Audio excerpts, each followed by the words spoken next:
Hello everyone. इस video में हम देखेंगे कि कितना इजीली आप एग्जाम पेपर टूल के जरिए एक स्पेसिफिक बोर्ड पैटर्न पे भी पेपर बना सकते हैं, चाहे वो आपका सीबीएसई बोर्ड हो या फिर आपके रिस्पेक्टिव स्टेट बोर्ड्स हो।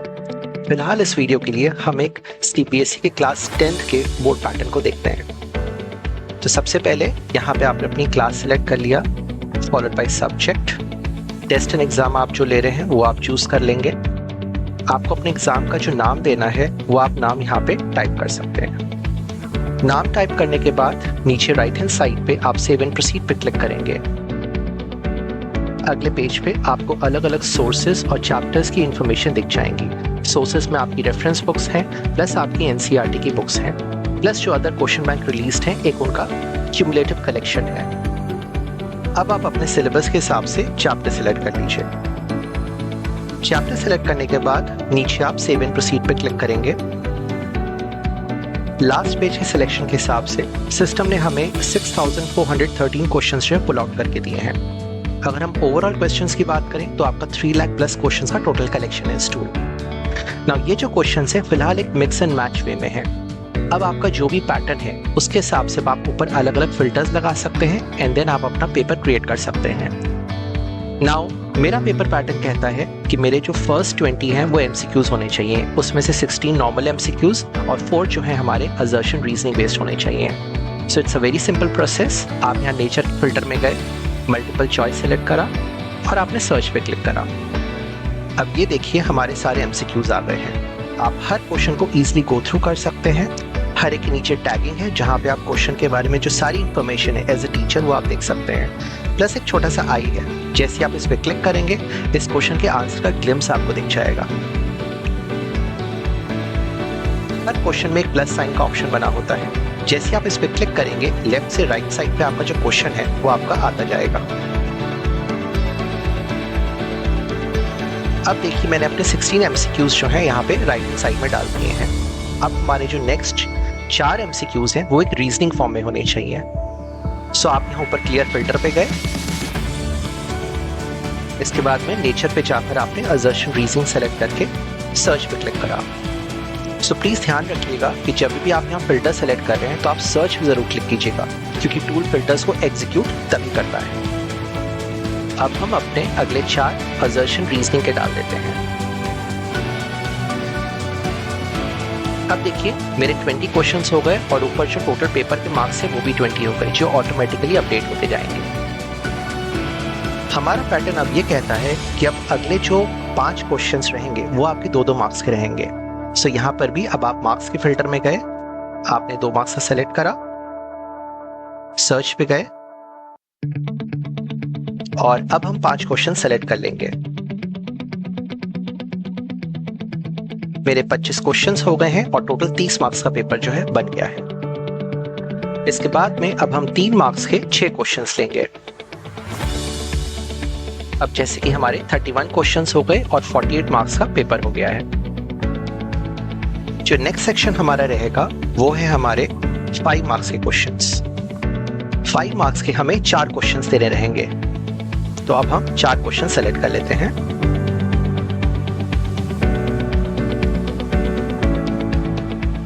इसके बाद में जो नेक्स्ट सेक्शन है वो है आपके 4 मार्क्स के क्वेश्चंस, जो एक केस स्टडीज बेस्ड होंगे। एग्जाम पेपर टूल में आप मल्टीपल फिल्टर्स भी लगा सकते हैं, जैसे कि आप यहाँ नेचर में गए, आपने केस स्टडी सेलेक्ट करा। इसके बाद में हमने मार्क्स में जाकर स्पेसिफिकली 4 मार्क्स के केस स्टडीज को पुल आउट कर लिया। तो इस ढंग से आप मल्टीपल फिल्टर्स भी अप्लाई कर सकते हैं। जिस सीक्वेंस में आप फिल्टर लगाते जाएंगे उस सीक्वेंस में वो अप्लाई होता जाएगा। अब हम next 3 questions case studies based ले लेते हैं। अब देखिए हमारे टोटल 38 क्वेश्चंस हो गए हैं और हमारा 80 मार्क्स का जो पेपर है वो रेडी हो गया है। यहाँ पे अपने इन सिलेक्टेड 38 क्वेश्चंस पे आप अलग अलग प्रकार से कस्टमाइजेशंस कर सकते हैं। जैसे कि आप चाहें तो मार्क्स जो हैं उनको आप मॉडिफाई कर सकते हैं अगर ऐसी ज़रूरत पड़े तो। इसके अलावा किसी पर्टिकुलर क्वेश्चन के साथ में अगर आपको कोई चॉइस वाला क्वेश्चन देना है तो आप वो भी दे सकते हैं।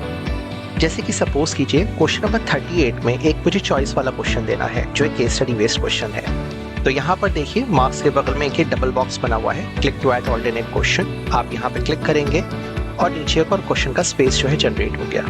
अब आप लेफ्ट हैंड साइड से आपको जो भी क्वेश्चन देना है चॉइस का, सपोज कीजिए मैंने ये दे दिया, अब आप दे सकते हैं। अब देखिए हमारे पास दो क्वेश्चन नंबर 38 है, एक हमारा जो पहले वाला था और दूसरा अपना ये नया वाला केस स्टडी है। और आगे जब पेपर बनेगा तो इन दोनों के बीच में आप और वर्ड देखेंगे। अपने सेलेक्टेड क्वेश्चंस के पूरे फाइनलाइजेशन के बाद आप नीचे प्रोसीड पेपर पे क्लिक करेंगे। अब आपका एक पॉपअप आएगा टाइमिंग के बारे में, तो बाय डिफॉल्ट वो सिस्टम आपको 1 आवर शो करेगा। अगर आपको उसको चेंज करना है तो येस पे क्लिक करेंगे और ऊपर आप जो है यहाँ पे टाइम चेंज कर सकते हैं। सपोज कीजिए 1 आवर के बदले मैंने इसमें यहाँ पे 3 आवर्स का कर दिया और डन पे क्लिक करा, आपका पेपर का टाइमिंग जो है चेंज हो गया। फिर अगेन आप नीचे प्रोसीड पेपर पे क्लिक करेंगे। यहाँ पे अब आप अलग अलग प्रकार के इंस्ट्रक्शंस दे सकते हैं। आपके जो पहले पेपर बने थे उनके सेव्ड इंस्ट्रक्शंस आपको नीचे दिख जाएंगे। अगर आप पहली बार पेपर बना रहे हैं या फिर अगर आप कोई नया इंस्ट्रक्शन दे रहे हैं तो आप यहाँ पे टाइप कर सकते हैं। नीचे वाले बॉक्स को टिक करके आप ऐड कर देंगे ताकि अगली बार आपको बार बार लिखना ना पड़े और वो टाइम आपका सेव हो जाएगा। अब मुझे बस इन प्लस पे क्लिक करना है और ये इंस्ट्रक्शन ऑटोमेटिकली इंक्लूड हो जाएंगे। एंड देन नीचे आप सेव पेपर पे क्लिक करेंगे और ये एक मेरा पूरा first editable draft of question paper जो है मेरा यहाँ पे रेडी हो गया है। इस पर्टिकुलर पूरे पेपर में सबसे ऊपर यहाँ पे आपके इंस्टीट्यूट का नाम एंड एड्रेस आ जाएगा, लेफ्ट हैंड साइड पे लोगो आ जाएगा। ये जो आपके कंपोनेंट्स हैं, student name, standard section, right hand side पे कस्टमाइजेशन का ऑप्शन है। आप किसी भी सेक्शन को यहाँ पे शो या हाइड कर सकते हैं एज पर योर रिक्वायरमेंट। इसके बाद में अगर हम कॉस्मेटिक चेंजेस की बात करें तो जो फॉन्ट का स्टाइल है वो आप चेंज कर सकते हैं, साइज को चेंज कर सकते हैं। क्वेश्चन पेपर में जो इमेजेस या डायग्राम यूज हुए हैं आप उनका साइज कंट्रोल कर सकते हैं। कोई इंस्ट्रक्शन देना भूल गए हैं तो आप यहाँ पे जाकर इंस्ट्रक्शन भी ऐड कर सकते हैं। इसके बाद में जो नेक्स्ट मेजर स्टेप होता है वो रहता है आपको पेपर्स को अपने सेक्शंस के नाम देने रहते हैं। अब जैसे क्वेश्चन नंबर 1 से हमारा सेक्शन A शुरू हो रहा है तो आप यहाँ पे ऐड सेक्शन पे गए और यहाँ पे आपने जाकर सेक्शन का नाम दे दिया। प्लस अगर आपको इससे जुड़ा कोई इंस्ट्रक्शन देना है तो आप वो भी यहाँ पे टाइप कर सकते हैं। लेट्स से मैंने यहाँ पे लिख दिया MCQs और ये आपका सेक्शन का नाम आ गया। इसी प्रकार से हम अपने दूसरे सेक्शंस को भी जो है मेंशन आउट कर देते हैं। क्वेश्चन नंबर 21 से हमारा सेक्शन B शुरू होता है तो हम यहाँ ऐड सेक्शन पे गए और हमने सेक्शन का नाम दे दिया।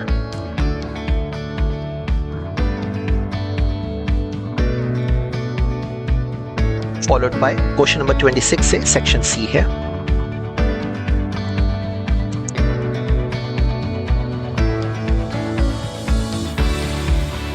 क्वेश्चन 32 से सेक्शन D शुरू होता है।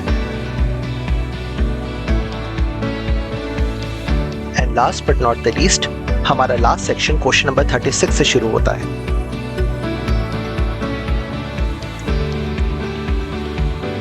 और ये एक केस स्टडी बेस्ड सेक्शन है।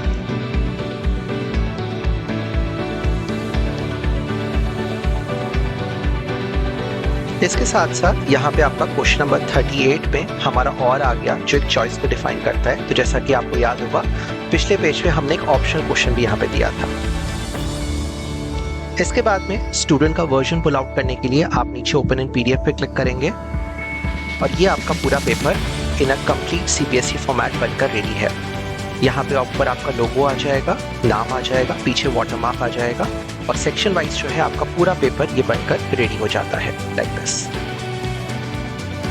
इस पर्टिकुलर पेपर में आप जो स्पेसिंग है अपने हिसाब से मैनेज कर सकते हैं। जैसे कि नीचे देखिए एडजस्ट स्ट्रीम का ऑप्शन है, आप यहाँ पर गए, यहाँ पे स्पेसिंग क्वेश्चन और मार्क्स के बीच की, दो क्वेश्चंस के बीच की जो गैपिंग है वो, या क्वेश्चन नंबर या क्वेश्चन के बीच की स्पेसिंग को आप इंक्रीज या डिक्रीज कर सकते हैं।